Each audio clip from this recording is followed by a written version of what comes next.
Hello my dear students, आज हम कर रहे हैं यूनिट 2 का चैप्टर 2.4 कोऑपरेटिव सोसाइटी, जिसका दूसरा नाम है कोऑपरेटिव ऑर्गेनाइजेशन। कोऑपरेटिव का मतलब होता है कोऑपरेशन, आपस में मिलकर काम करना, वर्क को कलेक्टिवली कलेक्ट करना। मतलब कि एक पर्सन काम नहीं करता, इसमें जो भी वर्किंग होती है वो ग्रुप ऑफ पर्सन करते हैं। इसलिए इसके लिए हम स्पेशल वर्ड यूज़ करते हैं, each for all for each, कि एक आदमी सबके लिए काम करता है और सभी मिलकर एक के लिए काम करते हैं। कोऑपरेटिव ऑर्गेनाइजेशन के लिए दूसरा सबसे सिंपल मीनिंग है, cooperative is not simply A form of ownership but a movement for uplift of people with a limited means. ये कहता है कोऑपरेटिव एक सिंपल बिजनेस ऑर्गेनाइजेशन नहीं है। कोऑपरेटिव का मतलब क्या होता है, अपलिफ्ट करना पीपल को। मतलब कि हमारे पास जो पुअर सेक्शन है उनको डेवलप करना, उनके पास लिमिटेड रिसोर्स हैं, वो अपना काम नहीं पूरा कर पाते, उनको चीज़ें महंगी मिलती हैं, तो उन लोगों को, उन एरिया को ग्रो अप करने के लिए हम क्या खोलते हैं, कोऑपरेटिव सोसाइटीज़ खोलते हैं। तो कोऑपरेटिव सोसाइटी का मतलब कोऑपरेशन है, यहाँ ईच फॉर ऑल और ऑल फॉर ईच काम किया जाता है। कोऑपरेटिव ऑर्गेनाइजेशन का मेन बेस क्या होता है कि इसमें जो आपका पुअर सेक्शन होता है, वीकर सेक्शन होता है, वो अपनी छोटे छोटे स्मॉल सेविंग को कलेक्ट करता है थ्रू द सोसाइटी, फंड इकट्ठा करता है, और उससे हम क्या करते हैं, नीडी पर्सन्स को लोन प्रोवाइड करते हैं, जिससे कि हमें क्या बेनिफिट्स मिलता है कि लार्ज साइज़ की जो बिजनेस होते हैं, purchasing goods in large quantity. मान लीजिए आपके पास 10 फैमिलीज ऐसी हैं जिनकी इनकम सोर्स बहुत थोड़ी है, वो थोड़ा थोड़ा पैसा इकट्ठा करते हैं, 10 मेंबर्स, उनके पास टोटल 1 लाख रुपीज़ इकट्ठा हो गया। 1 लाख रुपीज़ से वो डायरेक्टली अपनी जो बेसिक नीड्स होते हैं वो प्रोडक्ट डायरेक्ट कंपनी से खरीदते हैं, फैक्ट्री से खरीदते हैं, जिससे उनको वो माल सस्ता मिल जाता है। क्योंकि बीच में जो एजेंट्स होते हैं वो कमीशन लेते हैं, मिडिल मैन होते हैं, वो आपको बहुत तरह से क्या करते हैं, करेक्ट करते हैं, तो वो सारा करप्शन बच जाता है, जिससे उनको प्रोडक्ट क्या मिलता है, सस्ता मिलता है। इनका मेन काम क्या होता है कि इनके ऑर्गेनाइजेशन में वो जो 10 मेंबर्स हैं, पहले ही उनकी बेसिक नीड्स को पूरा करते हैं। अगर उनकी यूज़ के बाद आपके पास प्रोडक्ट बच जाता है तो ये नॉन मेंबर्स को भी वो गुड्स प्रोवाइड करवाते हैं। कोऑपरेटिव सोसाइटीज़ का रजिस्ट्रेशन कंपलसरी है, और इसका रजिस्ट्रेशन एक्ट कौन सा है बेटा, 1912। कौन सा एक्ट लगता है इस पर, 1912 लगता है। स्टेट कोऑपरेटिव और सोसाइटीज़, मतलब कि आपके हर स्टेट की अपनी अपनी कोऑपरेटिव सोसाइटी एक्ट है। बंगाल का, बिहार का, उड़ीसा का, महाराष्ट्र का, चेन्नई का, इनकी अपने खुद के सोसाइटीज़ एक्ट हैं। तो एक्चुअल मीनिंग क्या है cooperative society, it is a voluntary association of person. इसमें लोगों को प्रेशराइज नहीं किया जा सकता कि आप मेरे ऑर्गेनाइजेशन के मेंबर बन जाओ, लोग अपनी विश से मेंबर बनते हैं। वॉलेंट्री एसोसिएशन ऑफ पर्सन है, who join together with the motive of welfare of the member. वो अपनी मर्जी से ज्वाइन करते हैं, चाहे वो किसी भी कास्ट के, किसी भी रिलीजन के हैं, चाहे वो कितनी भी सेविंग लगा रहे हैं बिजनेस में, लेकिन उनका मेन मोटिव क्या होता है कि जो भी इस ऑर्गेनाइजेशन के मेंबर होंगे उनका बेनिफिट होना चाहिए। इनका मेन मोटिव प्रॉफिट अर्न करना नहीं है, बल्कि वेलफेयर ऑफ द मेंबर्स हैं। तो कंज्यूमर जो कोऑपरेटिव सोसाइटीज़ होती हैं वो बहुत तरह की होती हैं, लोग इसे अपनी अपनी नीड्स के अकॉर्डिंग अलग अलग तैयार करते हैं। तो कितने टाइप्स की हमारी कोऑपरेटिव सोसाइटीज़ होती हैं बेटा, इसको हम पढ़ लेते हैं आज। टाइप्स ऑफ कोऑपरेटिव सोसाइटी, ये आपका पेज नंबर 82 पे गिवन है। First is consumer cooperative society. अब कंज्यूमर कोऑपरेटिव सोसाइटी को कौन बनाएगा, कंज्यूमर्स बनाएंगे। क्यों कंज्यूमर्स बनाएंगे, क्योंकि वो चाहते हैं कंज्यूमर्स कि हमें मार्केट से माल महंगा मिलता है, क्योंकि बीच में मिडिल मैन होते हैं। मिडिल मैन हमने पढ़े हुए, होलसेलर होता है, रिटेलर होता है, एजेंट होते हैं, ये बीच में कमीशन चार्ज करते हैं। फैक्ट्री से माल पहले होलसेल उठाता है, फिर होलसेल रिटेलर को देता है, रिटेलर एजेंट को, तो ये बीच में कमीशन चार्ज करते हैं, जिससे आपका प्रोडक्ट आपको महंगा पड़ता है।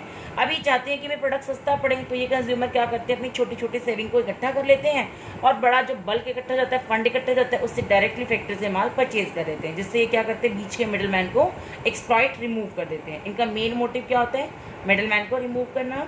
Next, ensuring the constant supply of goods, आपको रेगुलर सप्लाई मिलती रहे, आपकी ब्लैक मार्केटिंग ना हो, स्टोरेज ना हो, कहीं भी रेगुलर आपको माल मिलता रहे। And availability of high quality of goods at reasonable price, अच्छी क्वालिटी का माल आपको रिजनेबल रेट्स पे मिल जाए। इनके बेसिक फंक्शन क्या है, फर्स्ट, ये बल्क में प्रोड्यूसर से माल खरीदते हैं और सेल करते हैं गुड्स टू योर मेंबर्स, अपने मेंबर्स को रिजनेबल रेट पे प्रोवाइड करते हैं। इनकी फीचर्स क्या है बेटा, नॉन मेंबर्स भी इनसे गुड परचेज कर लेते हैं। अगर हमारे मेंबर्स की सप्लाई कंप्लीट हो जाती है, उनकी नीड्स पूरी जाती है, फिर भी हमारे पास सरप्लस पड़ा है गुड्स का, तो हम नॉन मेंबर्स को वो दे सकते हैं। Members are also given priority in case of shortage of goods. अगर गुड्स की शॉर्टेज होती है तो फर्स्ट प्रेफरेंस मेंबर्स को मिलती है, उसके बाद नॉन मेंबर्स को मिलती है। Some time members are given special discount, कई बार हमें कंपनी की तरफ से ऑफर होता है तो उनको स्पेशल डिस्काउंट मिलती है।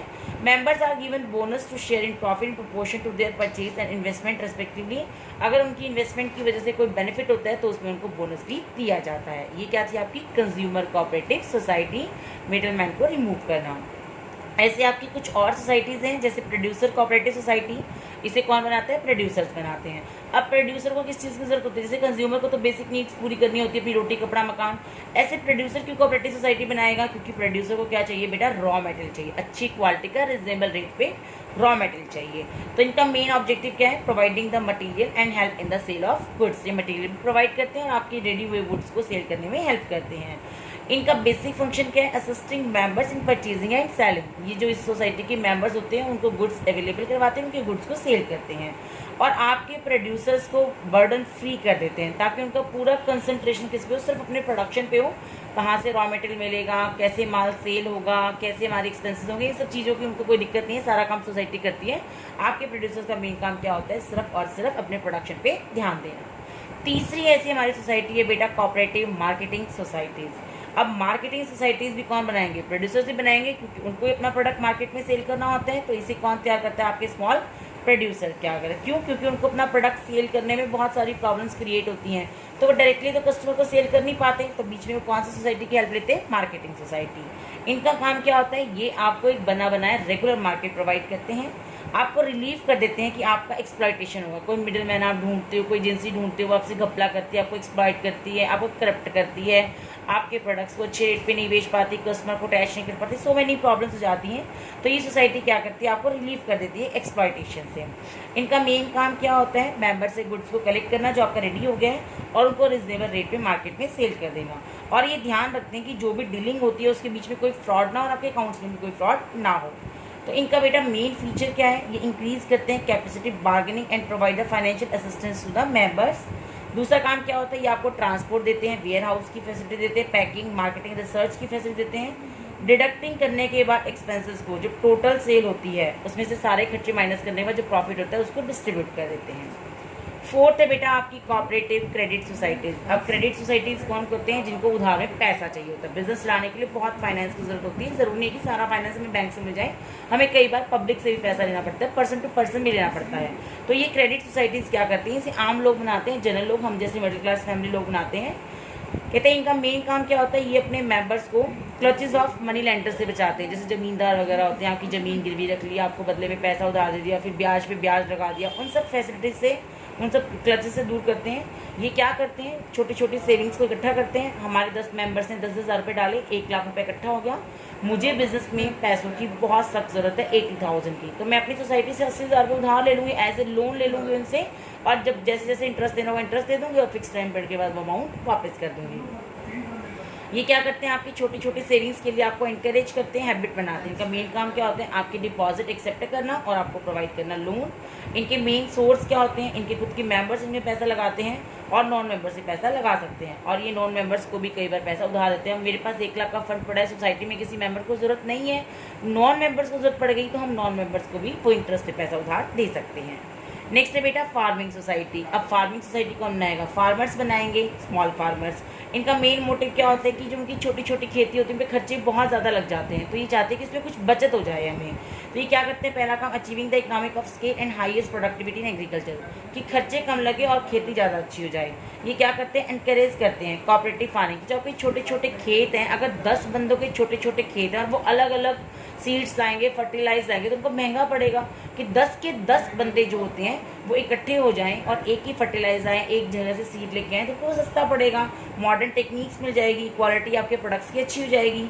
इन सोसाइटी का मेन रोल क्या होता है? आपके मेंबर्स को स्मॉल स्केल फार्मिंग के ड्रॉबैक से रिमूव करना, कि जो छोटे छोटे खेतों पे खेती की जाती है उसमें बहुत सारी प्रॉब्लम्स क्रिएट होती है, उन प्रॉब्लम से आपको रिमूव करना।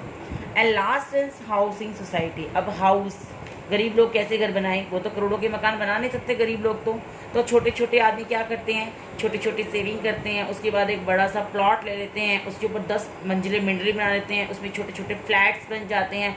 वो फ्लैट्स आपको 10 लाख 15 लाख में बन जाते हैं। जैसे सिरसा का हुड्डा सेक्टर है, उसमें बने हुए हैं रिजनेबल रेट्स में, 10 लाख का फ्लैट है, 15 लाख का फ्लैट है, 2 रूम सेट 1 रूम सेट। तो वो क्या करते हैं, जनरल पब्लिक होती है जिनको रेजिडेंस की ज़रूरत होती है। इनका मेन काम क्या होता है, रेजिडेंटल हाउस प्रोवाइड करना और प्लॉट फॉर द मेंबर। इनका मेन काम क्या है कि लैंड को परचेज कर लेते हैं, उस पर कंस्ट्रक्शन करते हैं, उस पर छोटे छोटे आपके फ्लैट्स करते हैं और उसके बाद वो अलॉट कर देते हैं हाउसेस। इसका फ़ायदा किसको होता है, छोटे शहरों में तो ये नहीं चलता आजकल, बिग सिटीज़ के अंदर ऐसा ही होता है कि बड़ी लैंड ले जाती है, उस पर कंस्ट्रक्शन करके कंसेशन रेट्स पे वो मकान से लोगों को मकान मिल जाते हैं। Societies generally provide all the modern facilities. इन घरों के अंदर सारी मॉडर्न फैसिलिटीज़ भी होती हैं और ये आपको लेस रेट ऑफ इंटरेस्ट पे प्रोवाइड की जाती हैं। क्लियर? तो आज हमने पढ़ा बेटा कोऑपरेटिव सोसाइटी क्या है, इस पे एक्ट कौन सा लगता है और कितने टाइप्स की है। 6 टाइप्स की है। एक बार नाम रिपीट कर देते हैं। कंज्यूमर कोऑपरेटिव सोसाइटी जिसे कंज्यूमर बनाते हैं, प्रोड्यूसर कोऑपरेटिव सोसाइटी जिसे प्रोड्यूसर रेडी करता है, मार्केटिंग सोसाइटीज जिसे स्मॉल प्रोड्यूसर्स तैयार करते हैं, कोऑपरेटिव क्रेडिट सोसाइटीज जिसे आप जनरल पब्लिक शुरू करती है, फार्मिंग सोसाइटी जिसे स्मॉल फार्मर तैयार करते हैं, एंड हाउसिंग सोसाइटी वो भी जनरल लोग तैयार करते हैं। ओके बेटा, thank you, have a nice day.